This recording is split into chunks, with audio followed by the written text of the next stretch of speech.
আসসালামু আলাইকুম। এবছর আমরা অল্প কিছু জমিতে ঘাসের দানা রেখেছিলাম। স্বাভাবিকভাবে আমাদের এখানে ঘাসের দানা তেমন একটা হয় না, যেহেতু আমরা বোনা ঘাস তেমন একটা বুনি না। কিন্তু এবছর আমরা সময় সংক্ষেপের কারণে অল্প কিছু জমিতে ঘাসের দানা বুনেছিলাম, সেখান থেকে কিছু দানা আমরা সংগ্রহ করার জন্য রেখে দিয়েছিলাম পাকার জন্য। তো আলহামদুলিল্লাহ ঘাসের দানাগুলি বেশ ভালোভাবে পেকে গিয়েছে। এখন আজকে আমরা যাচ্ছিলাম ওই ঘাসের দানাগুলি সংগ্রহ করার জন্য অথবা কেটে নিয়ে আসার জন্য। এই দানাগুলি আমরা একদিন আগেই কেটে নিয়ে আসতাম, তবে আমরা একদিন আগে এসেছিলাম কিন্তু আমাদের অ্যাক্সিডেন্ট হওয়ার কারণে আমরা আর ওই দিন আসতে পারি নাই। তাই পরের দিন এই দানাগুলি সংগ্রহ করতে আমরা এসেছি, কারণ আজকেই আমাদেরকে এই দানাগুলি কেটে নিয়ে যেতে হবে। এর কারণ হচ্ছে বাবুই পাখিতে এই দানাগুলি খেয়ে ফেলতেছে। আপনারা দেখতেই পাচ্ছেন যে এখানে যে দানাগুলি হয়েছে, এখান থেকে আমাদের অনেক বেশি দানা পাওয়ার আমরা আশা করেছিলাম, কিন্তু সেটা হয়তো আমরা পাবো না, কারণ এখান থেকে প্রায় 3 ভাগের 2 ভাগ দানাই বাবুই পাখিতে খেয়ে ফেলেছে। যদিও অনেকে আমাদেরকে পরামর্শ দিয়েছিলেন যে এইটাকে পুরোটা ঘিরে দেওয়ার জন্য নেট দিয়ে বা জাল দিয়ে এই দানাগুলি সংগ্রহ করার জন্য বা দানাগুলিকে ভালো রাখার জন্য, যাতে করে পাখিতে এই দানাগুলি না খায়, কিন্তু সে কাজ আমরা করি নাই। পাখিতে যেগুলি খাবে, তারপরে যেগুলি থাকবে ওইগুলি আমরা নিয়ে যাওয়ার চেষ্টা করবো ইনশাআল্লাহ। তো সেগুলিকে আমরা আজকে নিয়ে যাওয়ার চেষ্টা করব।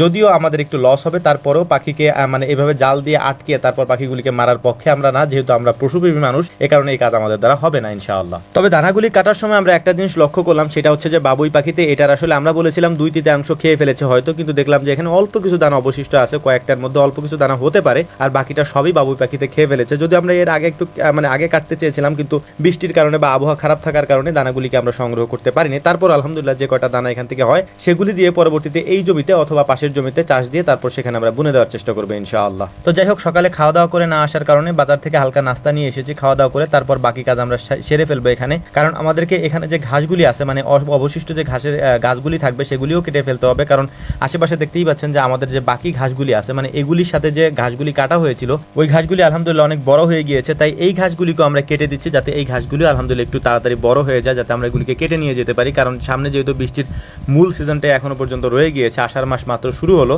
তাই বৃষ্টির সিজনে ঘাস আমাদের এখানে হতে একটু সমস্যা হবে, কারণ বৃষ্টির কারণে ছোট ঘাসগুলি বড় হতে একটু সময় নেয়।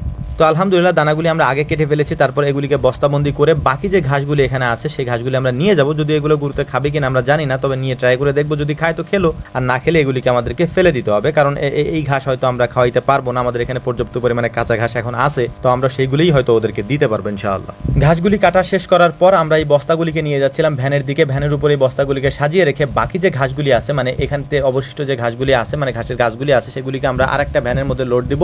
এরপর আমরা 2টা ভ্যান নিয়ে চলে যাব বাড়ির দিকে বা আমাদের খামারের দিকে। এরপরে ওই বস্তা থেকে ঘাসগুলির দানা বের করে তারপর আমরা এগুলিকে শুকাতে দিব। 2 দিন শুকানোর পরে মানে কড়া রোদে 2 দিন শুকানোর পরে তারপরে এগুলিকে মারাই করে, অর্থাৎ পা দিয়ে মারাই করে তারপর ওখান থেকে আমরা দানাগুলি সংগ্রহ করে সেই দানাগুলিকে আবার রোদ্রে দিয়ে শুকিয়ে সংগ্রহ করে তারপর পরবর্তীতে যখন আমরা বুনবো তখন এই দানাগুলি অঙ্কুরিত হওয়ার চান্স অনেক বেশি থাকবে ইনশাআল্লাহ। স্বাভাবিকভাবে আমরা আমাদের জমিতে যখন এই দানাগুলি বুনি, ওই দানাগুলিকে আমরা কিনে নিয়ে আসি স্থানীয় বাজার থেকে, তারপর আমরা এই দানাগুলিকে বুনে দিই। নাম আমি সঙ্গত কারণে বলছি না, আপনাদের যদি জানার প্রয়োজন হয় 9টা থেকে 10টা আমাদের যে কল দেওয়ার টাইম আছে তখন ফোন দিলে আমরা হয়তো বলে দেবো ইনশাআল্লাহ। তো আমাদের জন্য দোয়া করবেন। আসসালামু আলাইকুম রহমতুল্লাহ।